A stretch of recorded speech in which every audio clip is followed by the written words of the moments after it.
continuación interviene Carola Leiva, de la Facultad de Filosofía y Humanidades de la Universidad de Chile.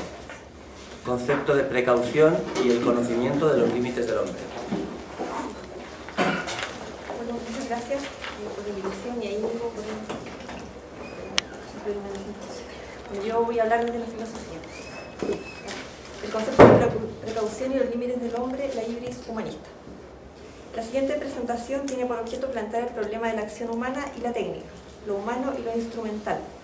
El esfuerzo humano por pretender controlar, limitar la técnica es la ibris contra la que se levanta la palabra de Apolos en Delfos. El conocimiento de los límites del hombre es lo que reivindica al hombre y no la pretendida responsabilidad con la que cree se le ha entregado la misión de dirigir su propio destino. El verdadero sentido de la inscripción délfica es el conocimiento de los límites del hombre. Conoce tus propios límites y mantente dentro de ellos, porque si los sobrepasas, ofenderás a los dioses. Recuerda que eres hombre. El principio de precaución, según Richman, propone 5 virtudes, a saber, responsabilidad, respeto, prevención, obligación de saber e informar, obligación de compartir lo descubierto, y Aaron Cosby señala otros 7 conceptos que forman parte del principio, como la anticipación preventiva, dejar lugar para errores, la proporcionalidad de la respuesta, carga de la prueba, búsqueda de mayor certidumbre, procesos abiertos, la participación de los afectados y énfasis en la búsqueda de alternativas. Otro alcance del principio de precaución es lo propuesto por Célida Godina, una filósofa mexicana. Ella dice: la acción de prevenir riesgos antes de que estos se manifiesten. Debe entenderse que esta acción no es de ningún modo un principio para detener de manera definitiva la actividad científica. Ella no es anticientífica ni hostil a la tecnología, sino que plantea explícitamente la cuestión de los criterios en la toma de decisiones políticas cuando la ciencia no ofrece una respuesta unívoca o hay conflicto entre diferentes expertos. Esto está en su libro El principio de precaución para una era tecnológica. Página 60. Así definido el concepto, la precaución es una pauta para la acción, para lo que está permitido hacer y no hacer en la conducción de las actividades científicas. Esta pauta para la acción nos lleva a la pregunta por la acción y la técnica, la pregunta por el fenómeno de la técnica, su influjo y su visible autonomía. Esta pregunta hay respuesta en 2 enfoques bien definidos, la teoría instrumental y la teoría sustantivista. Para la teoría instrumental, la tecnología es considerada instrumento o medio para los fines del hombre y es intrínsecamente neutral, mientras que para la teoría sustantiva, la tecnología está cargada de valoración, configura un nuevo sistema cultural que reestructura la sociedad entera. Para la filósofa mexicana, la problemática actual no se sitúa en los extremos de las teorías sobre la tecnología, sino en una conciliación de ambas. Leemos: habría que tener en cuenta que la tecnología depende del ser humano y que debería tener siempre presente su fin, y a la vez hay que considerar que posee cierto grado de autonomía instrumental, por cierto, autonomía que debería estar siempre subordinada a los fines del ser humano, en cierto sentido, pues resulta un poco instrumental y un poco autónomo. Otra cita dice: una recta aproximación al asunto debe llevar a rechazar las posiciones inspiradas por esta perspectiva tecnocéntrica, para buscar ubicar a la tecnología en un marco más amplio, en el mundo de lo humano, lo subrayo, y particularmente de los fines del ser humano. Y ese marco tiene como un elemento central lo que se ha llamado la dimensión cultural. Así también, este principio nos deberá recordar que toda actividad humana debe sufrir limitaciones como consecuencia de la existencia de normas morales, puesto que algunas de ellas prescriben y otras prohíben ciertas cosas. El principio de precaución deberá regir nuestras acciones para regular la investigación tecnocientífica. Este principio será quien tenga la autoridad de limitar ciertos tipos de investigación y dar libertad e investigación que coadyuven el mejoramiento de la sociedad en su conjunto. El principio es el que dará la pauta para señalar lo que está permitido hacer y lo que no, en la conducción de las actividades científicas y tecnológicas. Célida Godina. Por esta superación de la concepción instrumental y antropológica de la técnica, en el esfuerzo por conciliar ambas en un plano más humano, a través del principio de precaución, es por lo que se pretende preguntar y reflexionar aquí. Pues la pregunta por la acción así concebida es una formulación todavía técnica, una concepción del obrar y del hacer al interior de la entidad maquinadora, cuya esencia pertenece a la esencia de la técnica, a la voluntad de poder. Aquí se trata de vincular hombre y técnica en una relación entre hombre y ser, que busca salir del circuito que articula violencia y derecho en una circularidad mítica. Citando a Benjamin. Este pensamiento de salida es un pensamiento que piensa dentro de los límites del hombre y que se aleja del voluntarismo, de caer en lo excesivo, pretenderse Dios o semidios y comenzar a actuar empujado por la ceguera que conduce a todos los desastres. Cito a Eduardo Carrasco, El hombre y lo otro. El problema filosófico de los límites del hombre será concebido en los términos en los que el filósofo Martin Heidegger piensa el problema de la diferencia ontológica y su remisión a la unidad, a la venida o llegada de un Austra,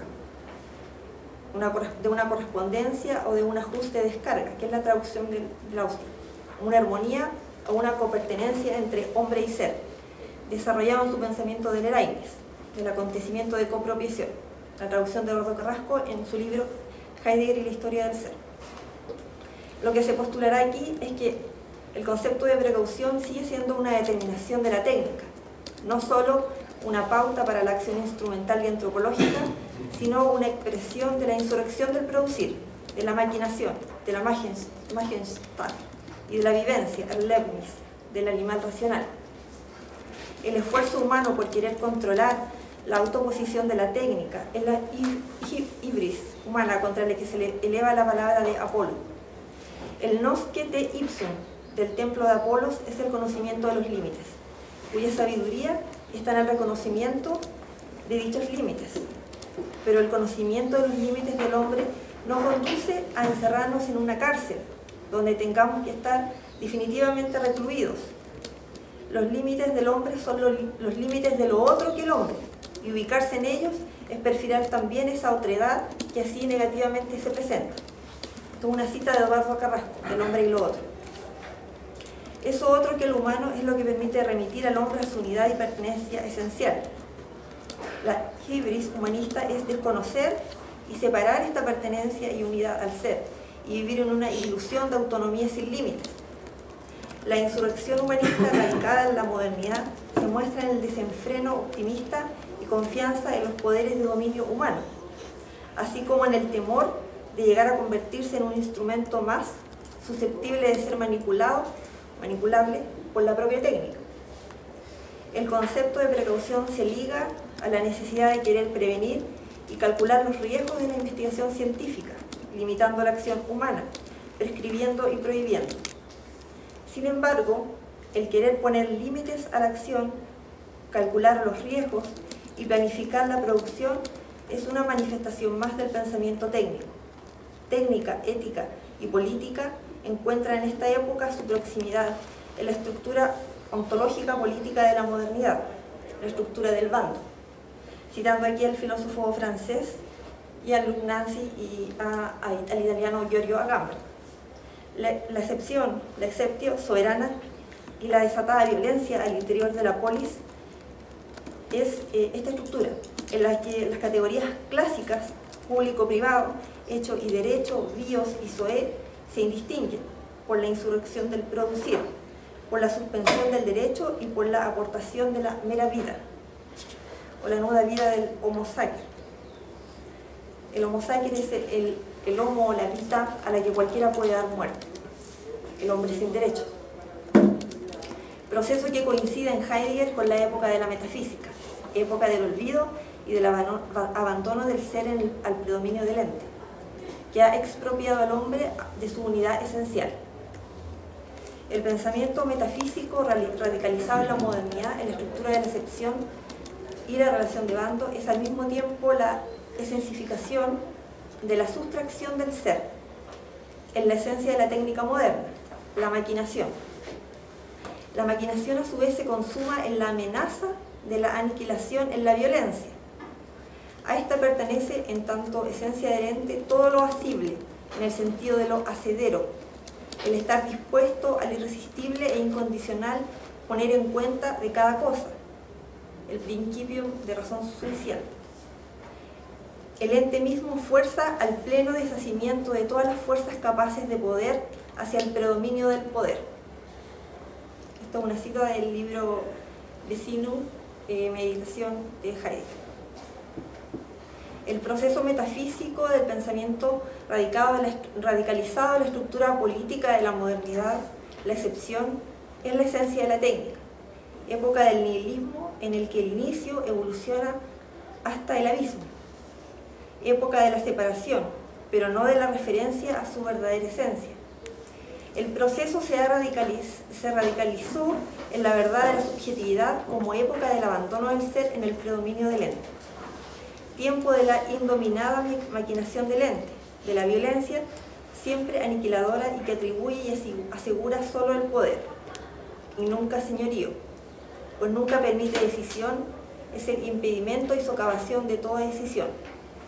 La técnica moderna, así concebida, es la calculabilidad preabarcable, que lleva a la lucha por el poder al servicio de la dominación, en medio de la cual el producir deja de ser un mero objetivo fijado y dirigido por el hombre, y pasa a ser un producir al que el hombre se ve conminado y obligado por la legalidad interna del proceso en el que se ve inmerso.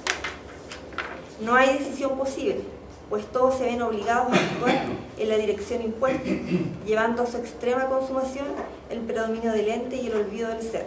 Cito aquí a Eduardo Carrasco, Heidegger y la historia del ser. El querer dominarla es la hibris, la técnica y la voluntad de poder. Jamás está definitivamente en manos del hombre. El querer dominar jamás está definitivamente en manos del hombre. Leemos nuevamente las palabras de Célida Godina. Habría que tener en cuenta que la tecnología depende del ser humano y que debería tener siempre presente su fin, y a la vez hay que considerar que, por cierto, posee cierto grado de autonomía instrumental, autonomía que debería estar siempre subordinada a los fines del ser humano. No obstante, como ya lo hemos dicho, la técnica moderna, como el desocultar estableciente, no es un simple hacer humano. Esto lo cito de la pregunta por la técnica de Heidegger. El haberle dado las espaldas al ser para abocarse al proyecto de dominio del ente ha significado a su vez la pérdida de la verdadera dignidad del hombre, que como animal racional ha vivido en una ilusión de autonomía sin límites. Nihilismo y predominancia del ente en el abandono del ser es el movimiento que expropia al hombre, en ganancia del poder y su expansión. Al mismo tiempo, olvido de la dignidad del hombre, de aquella que lo reivindica, el pensar. Cito aquí la referencia a Heidegger, que es la Carta sobre el Humanismo. La técnica piensa que es el hombre a quien está entregado su propio destino. La determinación de la acción técnica como medio para un fin, como la producción de un efecto, en función de la cual se estima su utilidad, es lo que pretende de pasar el otro pensar, el Denke, con el cual se abre la infinita posibilidad de pensar de nuevo lo humano, pensar de nuevo la acción, más allá de la ética y de la política, más allá de la metafísica.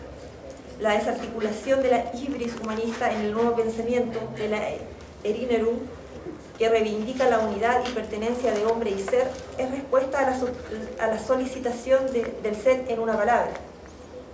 Es la palabra, el lenguaje, el lugar de la correspondencia, la habitación del pensar, la habitación del ser, lugar donde se reverbera, donde brota una solicitación, y no desde lo puramente humano. El decir no está referido al ser humano, no es un medio de expresión, un instrumento de comunicación, una facultad, como la de caminar o comer, así también la de hablar. No es una facultad entre otras, que lo diferencie del viviente. La vida humana es sin vida entre actuar y pensar, ha vivido en la operosidad, el obrar, el hacer, en el interior del ente. De lo que se trata ahora es de pensar ya no más en el interior del ente. Si la historia de Occidente ha sido la historia del olvido y del abandono del ser en el predominio del ente, radicalizada en el desencadenamiento de la barbarie, en los campos de concentración, en las luchas sin tregua de los estados de derecho por instaurar el derecho, y la violencia desenfrenada del poderío de la técnica, consumando la subjetividad de la época moderna, en los ordenamientos totalitarios, jurídicos y políticos, éticos y científicos, y si la historia de Occidente ha sido historia de la separación y de la unilateralidad, de la maquinación del ente y del abandono del ser, entonces pensar más allá del circuito que mantiene unido lo político y lo jurídico, lo ético y lo científico, es en una relación de bando del ente, en la que la técnica, cuya esencia es la violencia, se revela como el arcano imperio del poder soberano, la aprehensión de la vida en el orden jurídico. Entonces, el acontecer de una copropiación entre hombre y ser solo puede acaecer históricamente, en el momento en que se empieza a pensar a partir de una mutua pertenencia, a partir de la transpropiación del ser en la propiedad del hombre, a partir de la entrada del ser en su propia esencia, entrada en lo propio que hace a todo ente, entrar en lo propio de ellos. Despropiación y asunción son el movimiento del ámbito oscilante del Erasmus, en el que ambos, hombre y ser, se expropian para entrar en lo propio de ambos, abriendo un camino libre para experimentar de modo originario lo ente y todo el mundo técnico moderno, así como la naturaleza, la historia y su propio ser. Este acontecimiento copropiante de la libertad, cuyo primer destello es lo que Heidegger ha llamado esencia de la técnica moderna, es el anuncio de una época diferente, en la que el hombre se desapropia del gestel, que es la técnica, y asume lo propio. Pensar más allá del circuito que mantiene unido lo político y lo jurídico en una relación que se consuma en la técnica es pensar el acaecimiento histórico del Erasmus. La vida capturada por el derecho es la violencia desencadenada al interior de la polis, la esencia de la maquinación. Es el acontecimiento biopolítico fundamental. No es solo, como lo planteara Foucault, como una inclusión de la SOE en la polis, la producción de una nuda vida bajo el poder y control político estatal, sino la determinación de una zona de indiferencia entre hecho y derecho, público y privado, como lo ha dicho Georg Agamben, sino más aún, como lo presagiara Benjamin en su ensayo de 1921, la consumación del dogma del derecho moderno, que los fines justos pueden ser alcanzados por medios legítimos para los naturalistas y que los medios legítimos pueden ser empleados al servicio de fines justos para los positivistas, que la vida capturada por el derecho es consumación de la violencia mítica, la violencia que funda y conserva el derecho. Así como Benjamin pretende abolir cualquier formación soberana y liberar a la violencia anómica del derecho a través de una violencia limpia de fines, libre o divina, desactivando el circuito por medio de la revocación y de la redención, así también Heidegger, por medio de su pensamiento del Erasmus, pretende desactivar el circuito metafísico del pensamiento representador y superar el nihilismo de la técnica y de lo humano.